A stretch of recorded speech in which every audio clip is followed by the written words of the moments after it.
आज जो क्वेश्चन हम करने वाले हैं वो हमारे टीएस ग्रेवाल की फर्स्ट बुक का फर्स्ट चैप्टर होने वाला है accounting for partnership form fundamental से।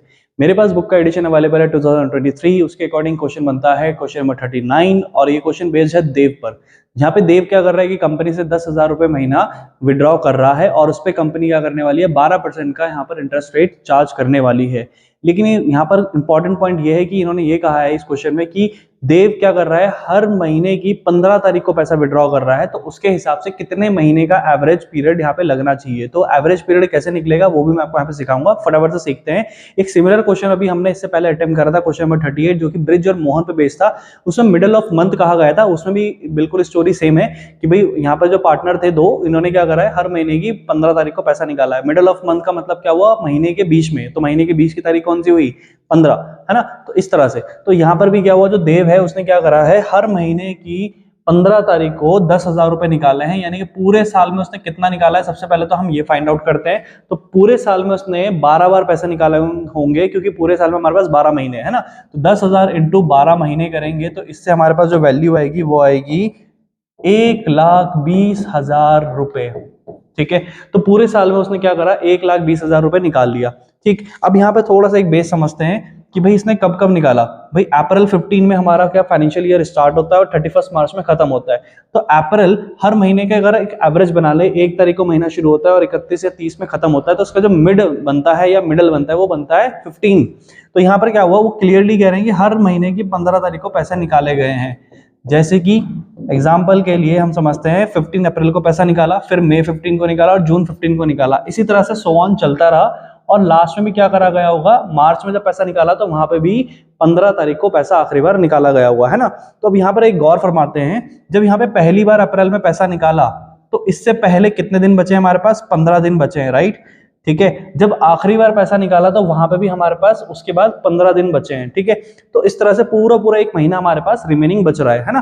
तो अब यहाँ पर क्या करना है, पहली बात 1,20,000 रुपए पूरे साल में पैसा निकाला, इस पे इंटरेस्ट लगाना है। इंटरेस्ट कितना लगेगा, 12% का लगेगा। ठीक है, यानी कि 12/100, क्वेश्चन में हमें 12% बोला है, लेकिन कितने मंथ का हमें चार्ज करना है। तो मंथ चार्ज करने के लिए, मंथ का पता करने के लिए एक सिंपल सा फॉर्मूला है हमारे पास और वो है ये, आप इसे नोट कर लो। फॉर्मूला है एवरेज मंथ निकालने का, months left after first drawing plus months left after last drawing divide by 2। तो सिंपल सा फॉर्मूला है हमारे पास, months left after first drawing, कितने महीने रह गए जब पहली बार पैसा निकाला, और उसमें प्लस कर दो कितने महीने रह गए जब आखिरी बार पैसा निकाला गया और उसे डिवाइड कर दो 2 से। तो इससे आ जाएगा हमारे पास एवरेज मंथ।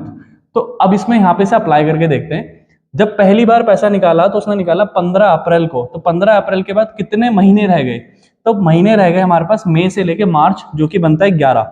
ठीक है, लेकिन आप ये भी तो देखोगे कि भाई हाँ तो महीने कितने रह गए, 11 रह गए, लेकिन अप्रैल जब 15 को पैसा निकाला तो 15 से अप्रैल 30 और 31 तक जो भी डेट रही होगी वहां तक भी तो 15 दिन हमारे बचते हैं, यानी कि आधा। तो 11.5 महीने हमारे पास रह गए थे, है ना। तो जब पहली बार पैसा निकाला तो कितना निकाला, 11.5 महीने का हमारे पास महीने रह गए थे। ठीक है, अब इसके बाद दूसरा स्टेप था कि भाई months left after last drawing, जब आखिरी बार पैसा निकाला तो उस वक्त उसके बाद कितने महीने रह गए। भाई उसके बाद महीने नहीं रह गए, हमारे पास आधा महीने रह गया था, यानी 15 दिन। तो उसको भी क्या करो, आधा ऐड कर दो। ठीक है, तो ये टोटल कितना बन गया, ये बन गया 12, 11.5 प्लस आधा, है ना। तो ये हो गया हमारे पास 12। ठीक है, डिवाइड बाय 2, इसे क्या करेंगे, सॉल्व करेंगे, ये आ जाएगा हमारे पास 6, है ना। तो यहाँ पे जो एवरेज टाइम पीरियड लेंगे वो हम क्या करेंगे, 6/12 करेंगे। इसे आप ऐसे भी कर सकते थे, 11.5 लिख सकते थे हम इसे, 11.5 महीने प्लस कर देंगे उसमें आधा महीना यानी 0.5 और डिवाइड बाय 2, तब भी क्या आएगा आपके पास 6 ही आएगा। इसे आप इस तरह से भी सॉल्व कर सकते हैं।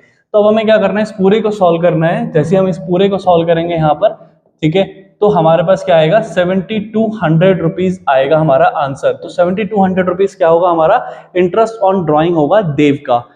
इस तरह से क्वेश्चन हमारा होना था। होप करता हूं आपको समझ में आया होगा। समझ में आया होगा तो वीडियो को लाइक करें, चैनल को सब्सक्राइब करें और अपने फ्रेंड्स को भी बताएं कि यहाँ पे यूजी एकेडमी में आपको मिलते हैं टीएस ग्रेवाल के सॉल्यूशन, वो भी चैप्टर वाइज। आप प्लेलिस्ट में जाएं, वहां पे आपको मिलेंगे सभी सॉल्यूशंस। चलिए फिर मिलेंगे हमारे नेक्स्ट वीडियो में।